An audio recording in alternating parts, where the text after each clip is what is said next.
Hello everybody, welcome back to Copa America. Well, this is Rifkin and Zombie Grub tonight, and I'd like to start this game with a public apology. As it would turn out, when I'm on very little sleep, I don't know the difference of black and white or left and right, and I was wrong. I would like to sincerely apologize to all those offended by my actions prior to the game.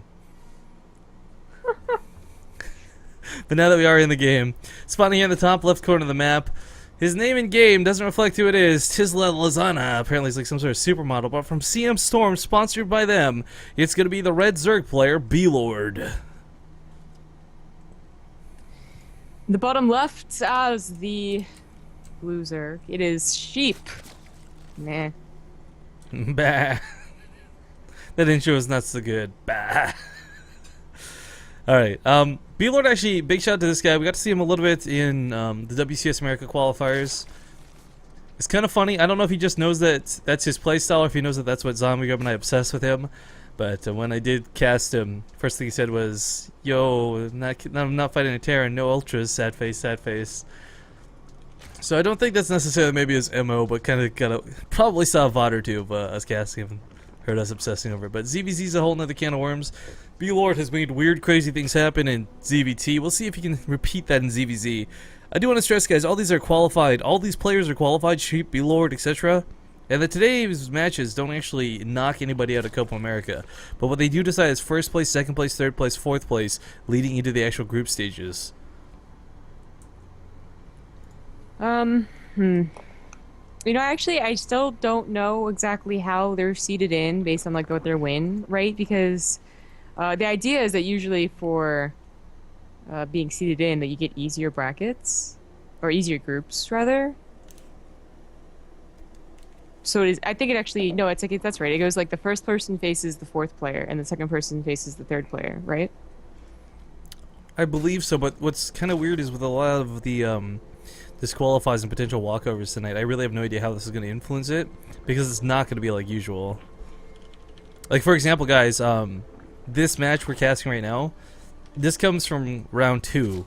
You know, neither of the players in round 1 were available, so I'm not even sure how that affects that group stage, if they just completely random it at that point. Sheep and Blord are here to start a little bit earlier. I don't know if that means we're still casting Cats and Rivera afterwards. I mean, the schedule's been thrown a little bit for a loop, because the majority of players actually aren't available, so as far as how this actually affects the group stages this season in particular, I don't know, because it's a lot of bad luck. And you guys have to understand there's a lot of tournaments going on right now, like Major and Jim Rising are heading out to Nation Wars, you got Huck playing in DreamHack, and it's just a mess that this particular day would be scheduled on a very unlucky day that it is. Yeah, I mean, I know someone in chat was just bringing up the point that probably everyone is thinking lately, when these last 2 weeks, I mean, have just been a lot of StarCraft, and it's not just the casters that are, you know, staying up for hours and hours, and the admins that are shaking their heads and dying. It's also the players. They have to actually make really crucial decisions, but this is actually doing more damage than I thought it would. Why are 6 lings doing so much damage? Blord, please. He even made his own links, so he sent them across the map. Queen goes down. This is a really bad start for our Zerg player here. Colored red. What does that mean, Rifkin? It means that it's not every color. Shut up. No, I like your description of why it reflects red. Oh wait, does it reflect red? Because they're everything but red. So Yeah, light there you works. go. Yeah, see? It doesn't like it, right? I like it. It's like a Bill Nye explanation. Yo, Bill Nye was seriously the best. I did not value Bill Nye when I was little, watching those cartoons or watching him on like the rainy days in, and the teacher would just pop in like an episode on the TV. Like, for real. Now that I'm grown up, I wish I had appreciated Bill Nye more. I'm just saying. Yeah, he's actually like a really super cool scientist. I just really say grown up in like big air quotes. Because I'm always going to be a child. Let's be honest. He does such interesting things now. You're seeing it like a Reddit AMA. We're talking about space travel and going to, I forget, some moon on Jupiter. But also like living on Mars by like 2030 something. It was cool. Totes knowledge. I got it. It's new black, and black is no color. Good job, man. Can we like make this into like a teaching seminar, like a lesson for like the kindergartners? What was that thing we do? So there's something Dora the Explorer or something, and we're just like, can you point to the player that's about to lose? Oh yeah, I remember that. Yeah, that was a pretty good one. You know, sheep I can't believe he did so much damage to his lings. He's actually not even like really dedicating to lings. He's going straight up to roaches. He did go gases for a while. Blord not going for broodlords, but mutas. Well, maybe broodlords. Maybe if it really goes that long. Yeah, and just a clarification here, guys, because I know there was a joke made in chat, and ha ha ha, Probell. It is Blord. I actually asked him about this when we were doing the qualifiers, because Samagaba and I have been joking about, Blord, Broodlord, whatever we're supposed to call him. And he did actually clarify very distinctly, Lord is how you pronounce it. Oh man, remember that guy asked us to try and pronounce the XXs or whatever in his name? No, don't ever bring this up. That's such a bad time for me. I thought we did a really great job. It wasn't actually his name, but he asked and we did it, and That's a bad time in my life. we made it legit. We made it legit. I had a cheat sheet and everything. You made it legit. I sat there snickering like a fool for like the entire broadcast after Shikamatunski or whatever his name was. You made it sound so Japanese. Yes, Get like all deep and raspy. Anyways, Mutos are coming out of Blord here. This is not a bad choice for this map, but there's a bit of an oddness that comes when fighting against roaches. Obviously, Sheep won't be able to use his own roaches at home, and oftentimes when you see the Mutos, you're just forced to go for the attack. You want a combination, make your opponent's Mutos stay at home defending against the roaches as long as possible, and sometimes when it comes to races, if you've got enough roaches, 12 to 14, 20, you're gonna win against mutas as far as damage versus damage goes. So if Blord tries to base trade with mutas, it's simply not gonna happen. Yeah, I mean it's so common to see the attack with roaches to try and buy time, so the mutas have to attack the roaches, and then in response, the mass spine crawler wall. We're just not gonna have that here. Blord was allowed to get the mutas, no problem. Unfortunately, Sheep did not scout very thoroughly, so he's gonna lose about 3 to 4 overlords for free. And wait, those on 6 spore crawlers, so. He did know, but of course his overlords are already out in the map, and they're pretty slow, so pulling them back is usually not going to happen. Yeah, looks like he is just going to go for it with the roaches as predicted. I mean, Blord will eventually clean all these up, guys. The idea... Ooh. Okay, now he's going to return back home to the spores, I guess. It was it would have been mistimed, because you usually try and hit before they have their own roach warren and roaches, and Blord is already going up to that point. He just skipped roaches entirely, he's going up the Hydra list. Yeah. Straight Hydra is going to be a very interesting thing to have. The DPS is really high, but the problem is if you don't have roaches to accompany them, they're so squishy. He's so squishy. Oh, okay. He couldn't have gotten that with all the transfuses anyways. Yeah, protecting the Carapace is always nice, but definitely not the priority upgrade in this particular game, as the follow-up is going to make this a lot more about damage than anything else. One thing that Blord is doing indirectly with these mutas is he's getting quite the drone lead, currently up by 16 or 17. Oh wow, yeah. Of course, Sheep not only couldn't afford to make drones right now because he had to build more spore crawlers, thus losing the drones he already had, but going for those, trying to get those Hydras out, get those mobile things to deal with stuff with. Get the mobile unit to deal with the mutas. Sorry, yeah, that's my brain on non-functioning mode for the time being.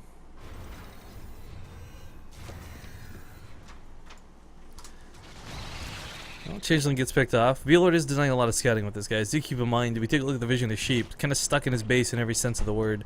Can't send Overlords out. If they do, they're going to die for free. Can't send Changelings out. Blord's on top of this. Until he's got a healthy amount of Hydras, there's just no moving out for this guy. Well, on some other maps, it would have been really difficult for Sheep to go and get a third. You have some difficulty against the mutas, having to move the spore crawlers and the queens across the creepless area. But luckily, this map, really plays well into getting a kind of a fast third and even a fast fourth. So ooh. None of these overlords are actually covered. Oh wait, no mind. Well, yeah, yeah, it's hidden. One thing, I would have liked to have maybe seen was possibly infestors. This isn't such a dedicated mutalist count that he felt the pressure to go for them, and that's fine. But infestors also translate well to the Roach Hydra war that comes afterwards. When it does come to that war, I think Sheep's going to be in a pretty okay spot. He's still down on workers, guys, but this because he's sacrificed off army supply. 42 roaches over 12. There's 23 Hydras. I mean, Zamagard pointed out before, Blord went straight to those Hydras. And the problem is, Hydra's DPS is fantastic, but they don't have health. These roaches are just going to encroach onto the property here, and just he's going to melt them down. The sweet nougaty center known as the Hydras are what the army's composed of. Oh, the Nita should be coming out and helping out as well. Yeah, but Hydras are so much more expensive to lose for Roaches. Like, even if he just trades 1 for 1, I mean, this doesn't come out ahead for Blord. Difference is, Sheep, as we see, is going to still be driven back nonetheless. Yeah. I mean, he ran into a complete surround, so he had that going against him. He also attacked, I think, just, you know, like a couple of seconds before his +2 finish, so I think it was there towards the last remnants of the fight, but not completely. And when he gets away with most of his Roaches, so that wasn't a complete over-dedication. He still has a less drone count, though, and the counterattack is immediate. Spinecart is going to help out a ton here. This is huge. I don't know what Bueller's taking the fight here. He could easily back this up and try and take the fight elsewhere. Realizing this perhaps a little bit too late. He threw away a lot into that, actually. Yeah. But again, has the bigger bank, so he's able to get closer to that max faster. He'll try. I mean, I hope he tries again when his own 2-2 finishes. There is like a 40-second timing. Well, let's not forget, even though it's like so out of the way, there's a lot of other ways actually into the base, and a lot of this comes from the back hallway possibly being broken down into the 4th base here. Yeah, he's actually tearing the rocks because he wants to expand. This is just going to create another weak point. Because this ramp is not covered by the spine crawlers and the spore crawlers. Yeah. But it is a definite, you know, if you go down to that ramp, you are all in on this fight, man. Like, Yeah. you gotta take it. There's no escape. Well, we got the Infestation pick coming up behind this for Blord. I don't imagine this is going to be for Zormos. Most likely Infestors, and if not, Hive Tech for the 3-3. Either way will complement well with what he has for the army. Actually, it's about to finish. Yeah. 17-16 Hydras, 30 Roaches to 28. Defender's advantage will be kind of a big deal. Combination Spine Crawlers and this choke could work against either player, really. I mean, the chokes in StarCraft 2 are so weird. I mean, you might think like, oh, I advanced on ground, but oh, now I'm in the choke. Suddenly you're getting surrounded. It's not such a good idea to push up that ramp. Sheep needs to wait until he's maxed. He does have to get down here. Obviously, he wants his own 4th because Blord is already mining from his, but he's not going to get a ramp into a concave until at the very least he is maxed. And even then, it's going to be a bad position for him. Yeah, both players trying to bait each other on the other half of the ramps. I think Blord taking the worst end of this engagement, of course, but still going to move forward here. I don't know if Sheep can really do this. I mean, he's got the defender's advantage. He's going to get a good fight here, but as we can see, just those upgrades are kicking in quite nicely. Finally fighting an even footing. Yeah. Well, with all the Roaches gone, the Hydras of Blord will be basically free for the Roaches. I think a few of them will retreat, but that's a lot of you know, dead baggage that you're losing as you go across. Remaxing on roughly 30 Roaches, though. Well, the one thing Blord has done is drag Sheep to his side of the field, and now the defender's advantage heavily in his favor. Spine Crawlers here to assist, not to mention the reinforcement distance. I mean, unit counting station's still down in Roaches for Sheep, and that's again the tanky part of your army you really need to have. These Hydras are going to try and retreat, but the Roaches are going to pick them off 1 or 2 at a time. I thought maybe Sheep was gonna, you know, just try and win right there, which, you know, was not gonna happen, but I was afraid he felt pressured to do so because that 4th wasn't up. But he does get it, and he's gonna try and defend it as well. Did not move the spine crawlers down in time. It was a little bit awkward. Blord maybe could have sniped that, but it would cost him a couple of Roaches, so nice that he backs up. Looking back at the protection tab, though, we have 3-3 on the way for Blord, and quite frankly, guys, Hydra's DPS is heavily dependent on these upgrades. They attack so fast. More attacks, more damage, more upgrades, more damage. I like the Vipers, though, a lot. Blinding Cloud, going to be pretty cool to watch. I don't know that we're really going to see many abducts because there's nothing here really worth abducting, but Blinding Clouds will certainly make it so that Blord can pick his fights.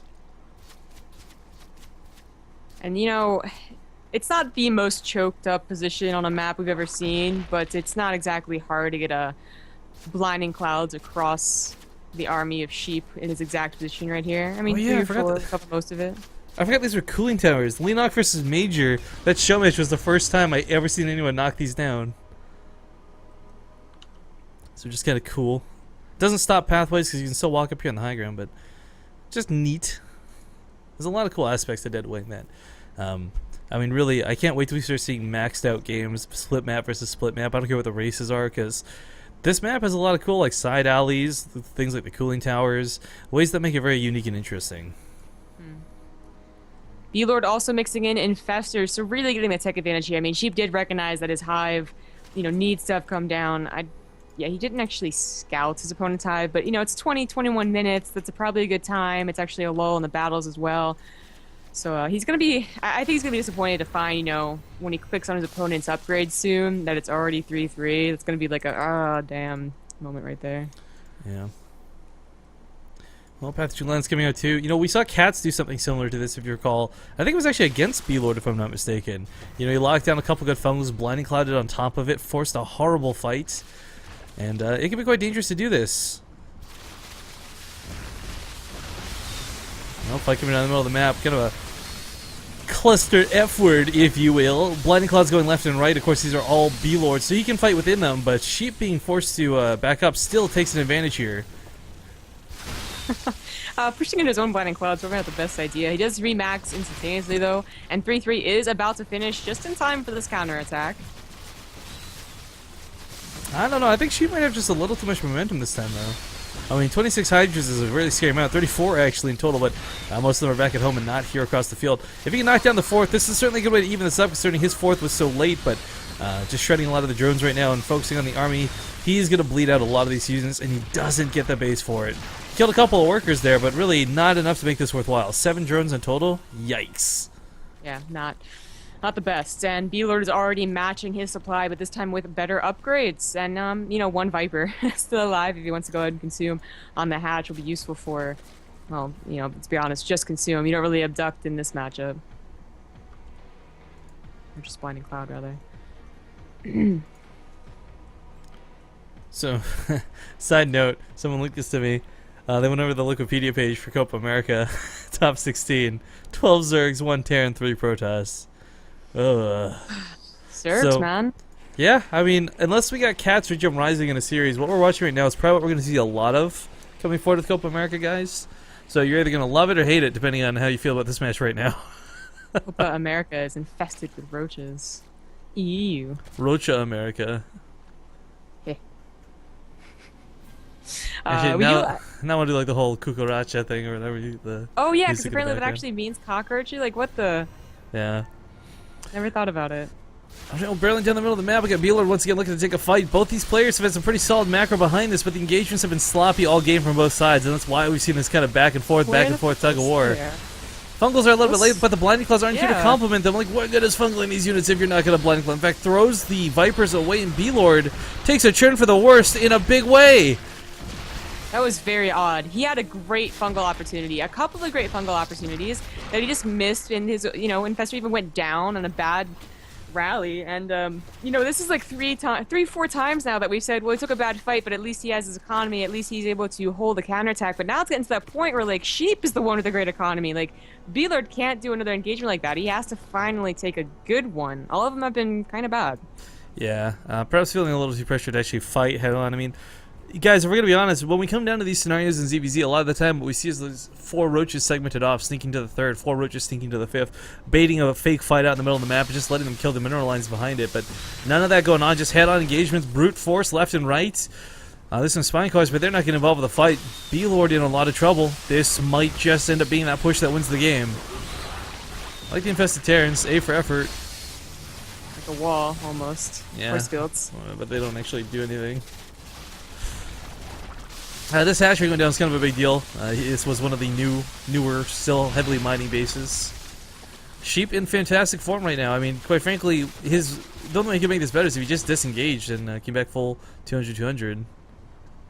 So yeah, he's just going to wait till he maxes out here. Oh no, the drones! Why? Oh no! Oh no!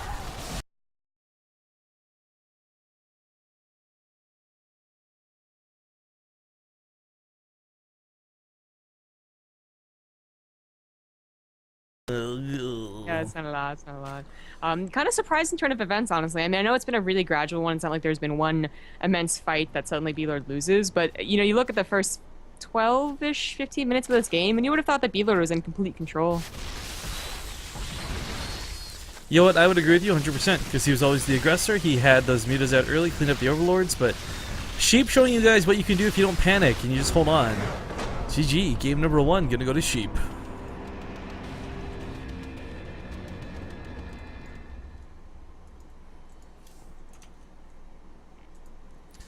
I'm just gonna make a note here before we forget. Oop.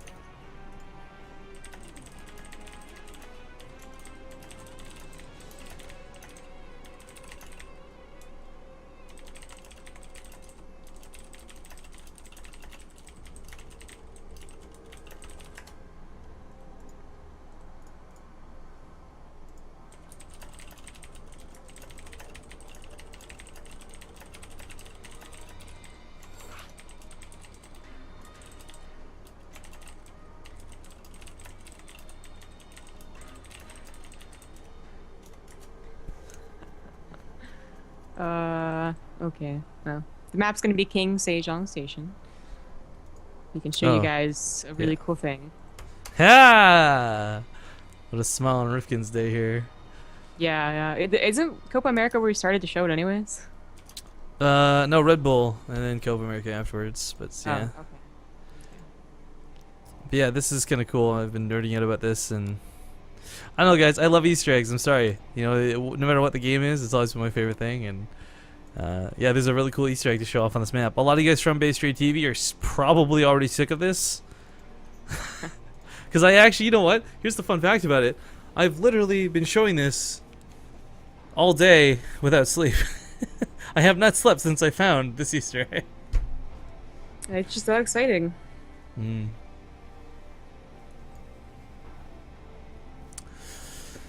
But I'm not gonna lie, man. I kind of hope we see Zergling battling aggression in this game. That was a really I don't like those versions of ZBZ because they're the as close to standard as it gets. You know, Yeah, there's no I mean, panache, there's no flair. you don't even get the Roach burrow that's been using, the burrow movements. You just that was actually. I mean, the mutas were kind of exciting for a little while, but that was then just Roach Hydra, Roach Hydra. Yeah.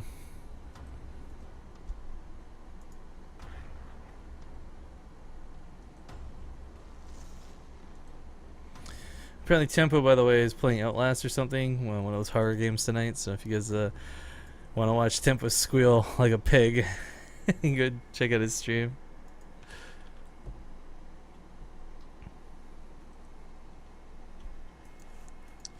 Mm.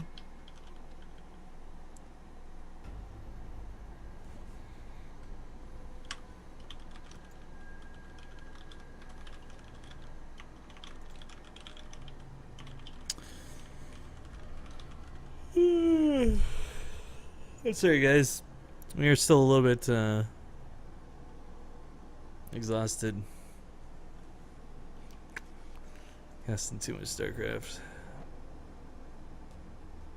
I'm okay. I'm not like what we were at 10 a.m. this morning, but I'm also not like I just took a 7-hour nap because it didn't. I took an hour one.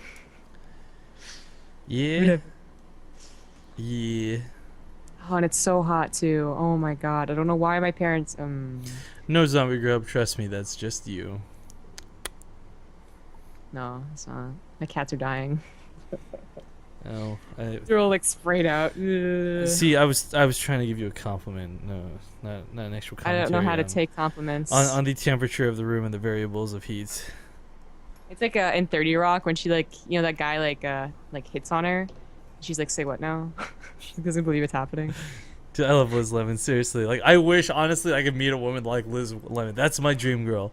You know, it's not some pull-up pin-up Playboy bunny or anything like that. It's Liz freaking Lemon.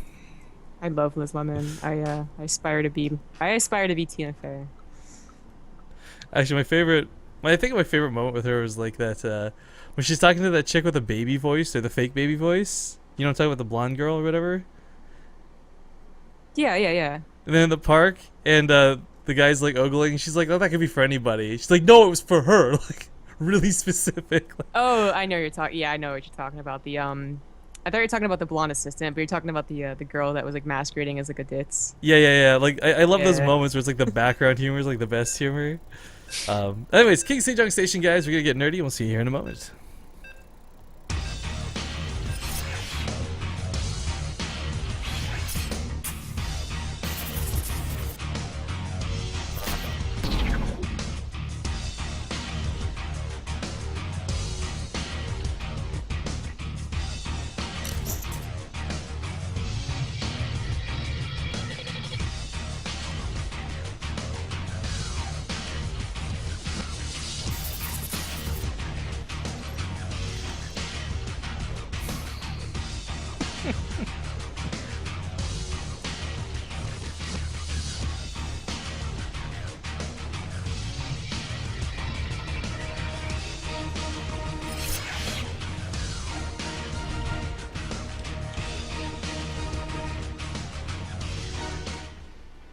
So did you see what Not So Blaha said in chat?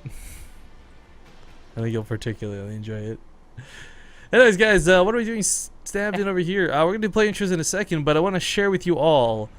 I've been king of the Easter egg hunt for a long time when it comes to StarCraft 2. We put them all our map intros, but this is the one that's eluded me. I didn't even know existed until accidentally yesterday. Well, today. I haven't slept yet, but still. Up here in the top right corner of King Sejong Station, there's this little cave. It's cool. Get nerdy, guys. Gonna get some what for the WoW nerds? It is the Lich King, frozen in ice, hiding in a cave. I don't even care at this point. I love that.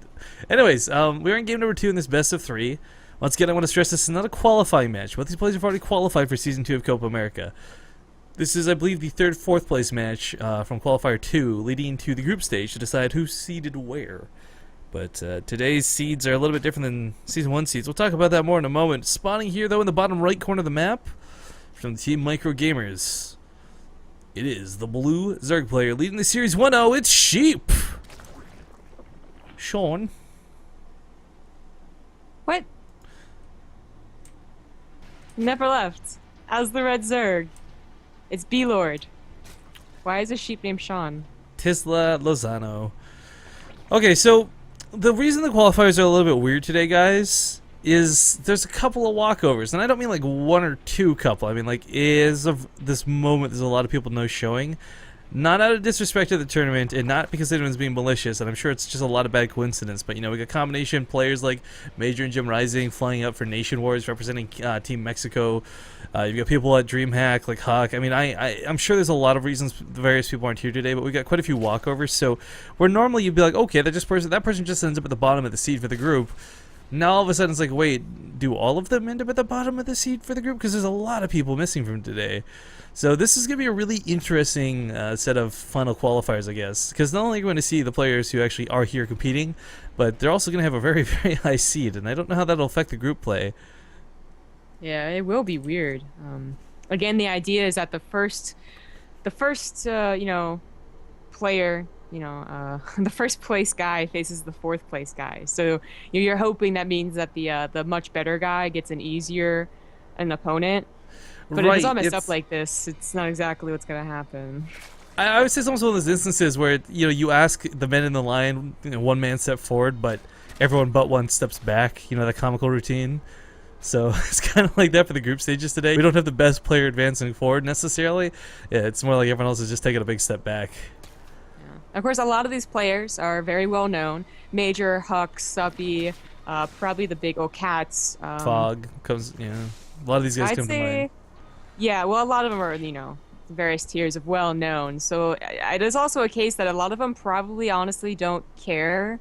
Not that they don't care about the tournament at all, but that they're pretty confident that no matter what is thrown at them, they will either learn a lot from it or they'll win. I would agree with you, and I do to an extent, but then we gotta remember there's some weird stuff that happened last season, like Fog knocked out Huck, and Fog almost beat Major. Like, there's the players that you wouldn't expect to win managing to pull up victories type thing. So, granted, I agree. Like, these guys, Major, I'm pretty sure, being Copa America Season 1 winner, being last year's Copa America champion as well, he probably doesn't give a flying gosh darn about who he comes up against. Thus, seeding probably a little bit irrelevant to him. But some of these other guys, it might just mean, the difference of a winner's match. Yeah. We actually have melee upgrades from Blord. I think we have seen this from him in the past. I'm trying to recall. We mostly know him for his ZVT, ZV Mech. But I do recall seeing, I believe, this build ZVZ from as well. I mean, was it Cats? I was casting with Fenner, and Cats was talking about Fenner was talking about how Cats likes the +1 melee upgrades because it transitions well to taking down things like a third base as well. I mean, to see 1-1 this early is a bit odd, for sure, but this is something that's going to let him win every single Ling fight. And most importantly, with that Carapace, it's not going to really matter as much if Sheep has a Baneling Nest or not, which he doesn't and won't.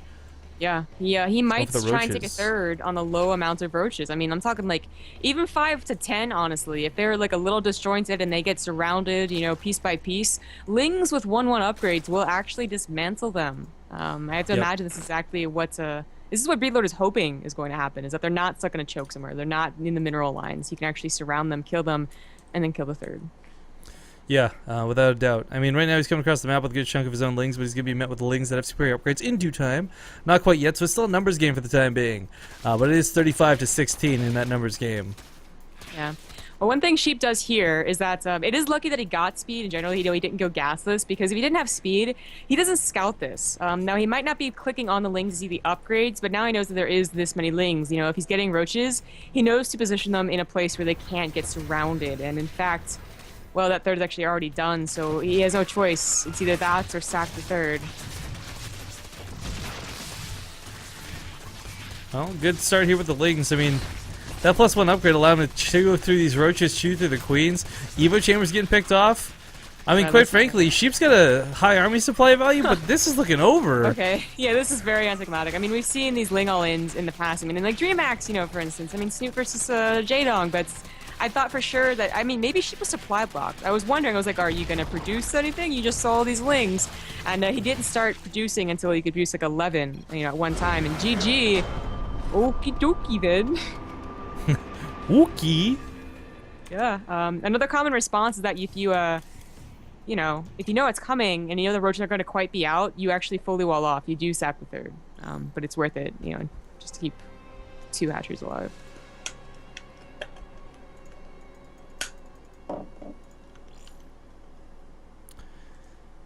Well, looks like tied up now 1-1. Not sure if Cats or Vera is going to be starting right now, or if that'll be delayed. Looks like their series might be starting up. I don't know. Kind of hope they hold it because of this awkward, the awkwardness of the way this is being set up. But let me go check this here.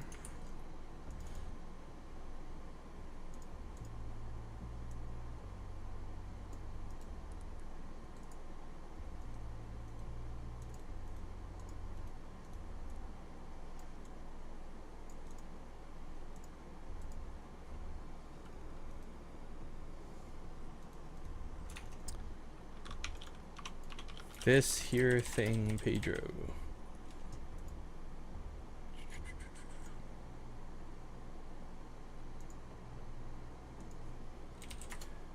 Alright guys, I'm just gonna Ninja Joe Hysteria and hope that's the right game.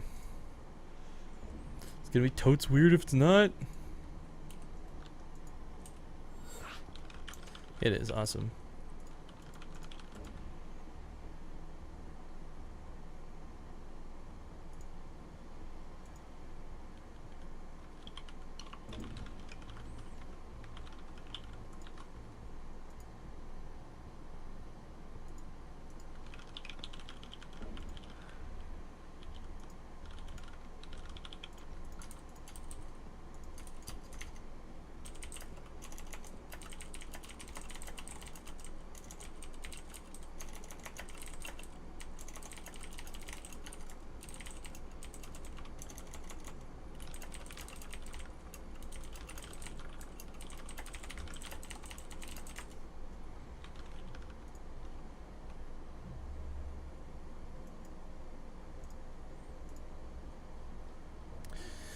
Alright guys, sorry for the lack of energy.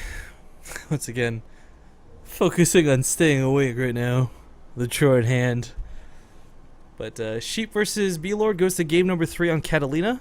Actually, I gotta go set up the map intro for this.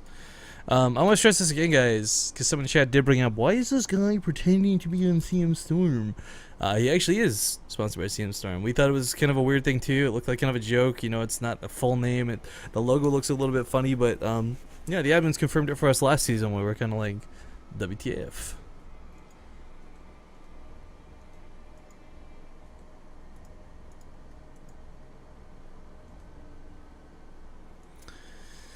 It looks like everyone's in the lobby for the most part. Ugh, big stretch. 1,000 people crazy enough to be watching Copa America. Thank you guys for tuning in so far today. I hope you're all having a blast. I'm sure lots of you are waiting for IEM to start. And that's okay. Thanks for staying here while you wait. Yeah, it's a good warm-up. Have some fun. Maybe stick around after if you're really enthralled with the games. But yeah, there's going to be a lot of Zergs tonight, guys. I don't know if any of the Protest players are even here. We know the one Terran player is not.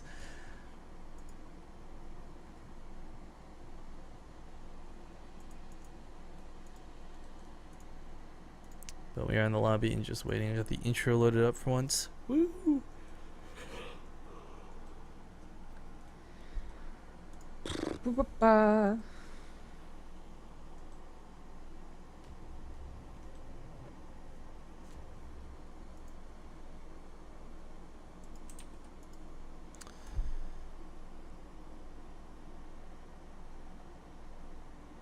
Cats just tweeted at me.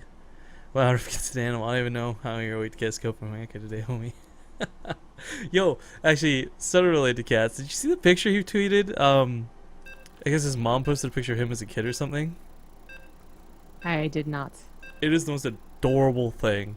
I'm actually gonna like pull that picture up if and when we cast him. Anyways, Catalina, guys, see you in a sec.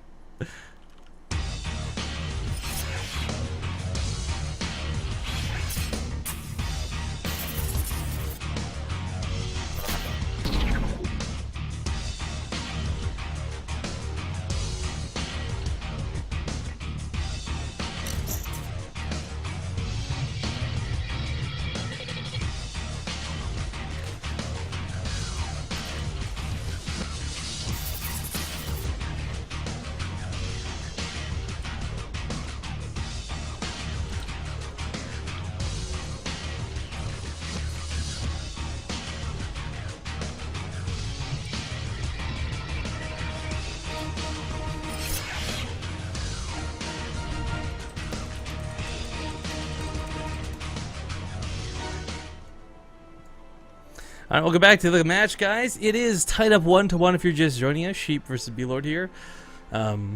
You haven't missed much. I think they're just recapping the last game with one another. By the looks of it, you know, the 1-1, all in, etc. I don't speak a lot of whatever they're speaking, but I recognize some phrases that matter the most.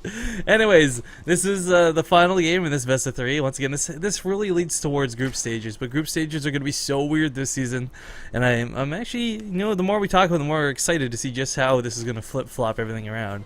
For now, though, spawning in the top right-ish corner of Catalina in the northern spawn location, it's the Red Zerg player from Micro Gamers, Sheep! In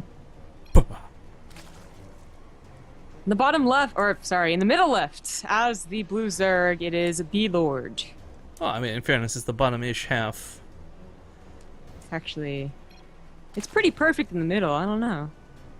So I have a serious beef with hatcheries I'd like to discuss while we have this game starting up here, since no one's gone for 13 gas or anything as such.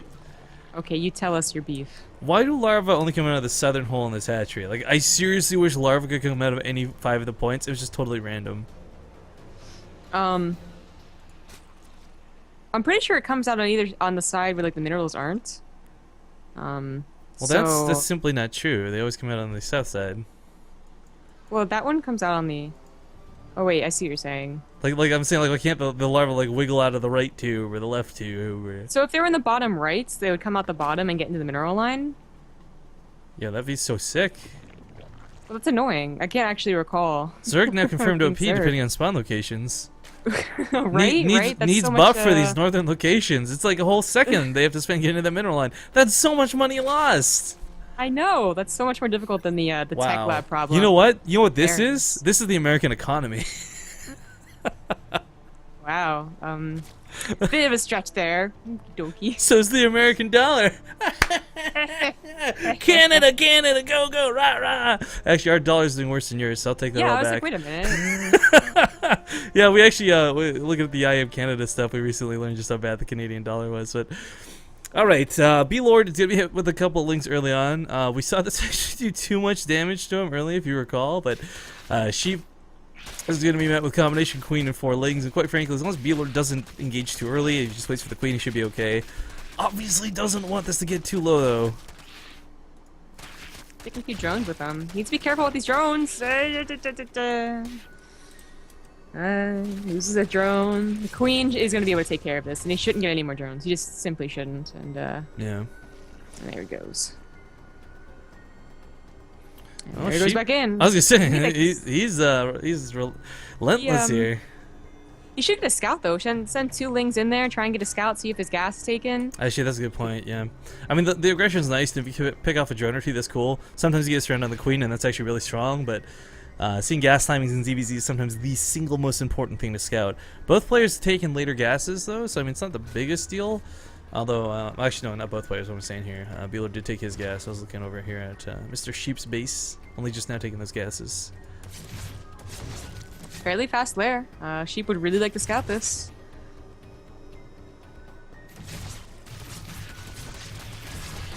A couple drones gonna go down for his troubles. Ooh, almost saves that last one. Not quite.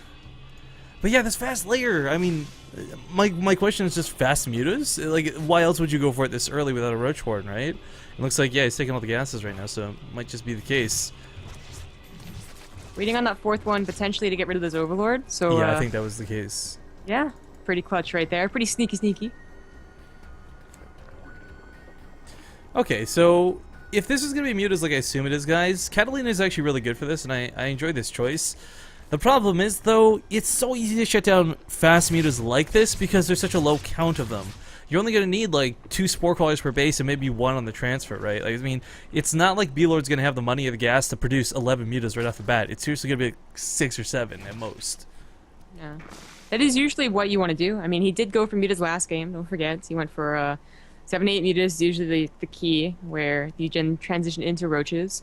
Although we did see a couple of Zergs, I don't remember if it was in Copa America or another qualifier, that at least once or twice went for mass mutas, even against Roach Hydra.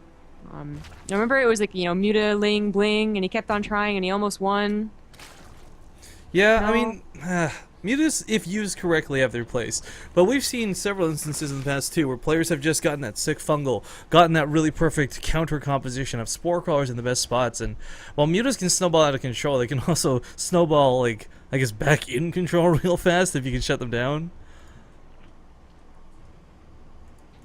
Actually, I still think my favorite, by the way, all time, Destiny versus Hendrilisk on merry-go-round, guys. You may have missed it for last season's Copa, or no, WCS qualifiers, but that was a situation where Destiny still lost the game, but it was like the most epic comeback of all time, because he had lost the Mutal so hardcore to Hendrilisk, and with one good fungal finally, you know, after several fails, and a couple of Spore Crawlers, he killed every single Mutalisk, and I mean, ZVZ can be really dynamic and can be really interesting. The frustrating thing is, though, it can also be very standard and very dull. And Game 1 was precisely the description of, like, the boring ZVZ we see so often. I really liked the change-up in Game 2, you know, that Ling all-in with the 1-1. That was really creative and really cool. I guess I'm not really going to say creative here, but it's a better word than innovative, because that definitely doesn't match it. It was different. It was something new and it worked. And it was fun. I mean, it would have been a lot more fun, really, too, if there was that clutch moment. But as Sheep was, I think, suggesting or complaining about in the chat, was that he was supply blocked. So that is why he did not get the roaches out. That is why he thought he could hold it without getting a wall. So that was, it was just one simple mistake that makes for a very anticlimactic game. And you kind of just say, well, that was dumb. Let me move on to the third one. Yeah. And if this is the exact same game, which is actually not, we have a Baneling Nest on the way. Then Sheep is probably feeling pretty confident. But with the Baneling Nest, I think Blord is actually going for that Roach Baneling composition that can be very, very powerful, but only hits hard a few times. Yeah, the transition out of this is kind of almost like a one-shot wonder, I would say. You're going to use a lot of your minerals, gas, to try and just break your opponent. But starting this off nicely by picking off some roaches for free, potentially. Trying to go for the Spore Crawler is a really bold move, but it might actually kill one of the mutas. These things are ridiculous, yeah. One muta goes down. Yeah, I mean, that would have been a 6 spot. Had there been not a bunch of queens as well, they would have gotten a lot of overlords. And, well, now he sees the counterattack coming. But again, just a little too late. I wonder, like, he does this, you know, he comes out for a little while and says, oh, maybe not, and, like, runs back. I don't know why. Well, I mean, as predicted earlier, guys, it's not meant to be a huge mutal all-in. I'm surprised we even see him investing in the air weapon upgrades, quite frankly, because of just how low the count is, but insisting on still using this, he's got to back away. You all remember how back in Wings Liberty, they buffed the Spore Crawler burrow time? You know, I swear, you've brought this up before, and I don't remember our conversation regarding it. In fact, right now, I don't remember a lot of what's going on in my life, Zombie Grub. Well, it actually happened, and it was a big deal because everyone thought that the Spine Crawler should have been buffed, so it was kind of random, kind of like the Oracle Speed buff. But anyways, it's funny how it, like, 2 years later, it kind of still plays a part. Like, these Spore Crawlers burrow pretty fast. Well, especially compared to a Spine Crawler, it's an eternity of difference. Yeah.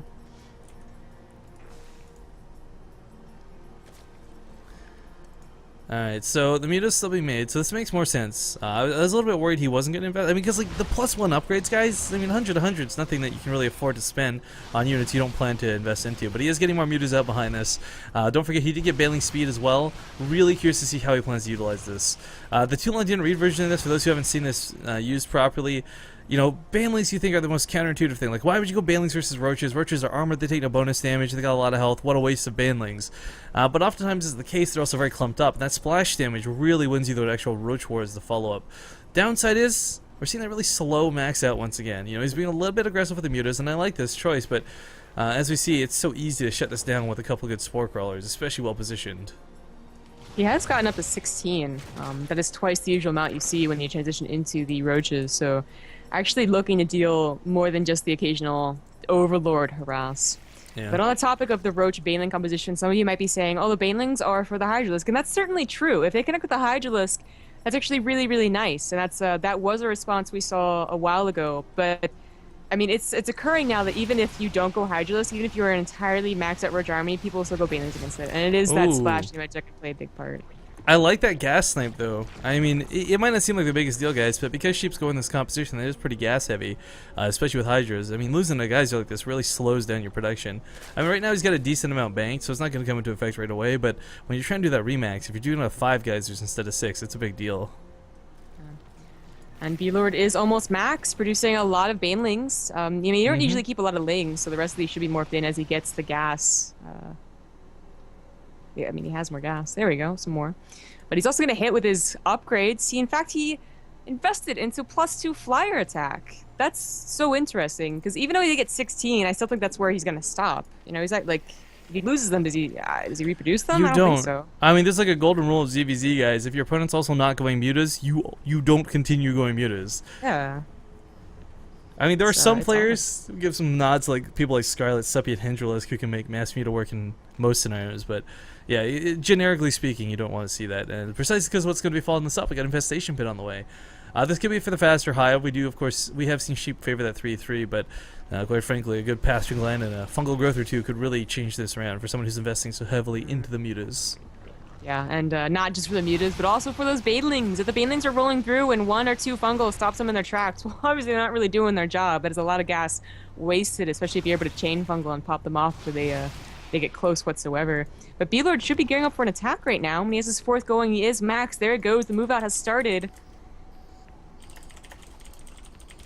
Sheep, well, his creep has been consistently denied, and that's something we've kind of glazed over with the mutas. But that's one thing that Blord always has done with the mutas, is taking care of the creep, which is very important to a Roach Hydra player. They want that speed boost, more so than the muta player.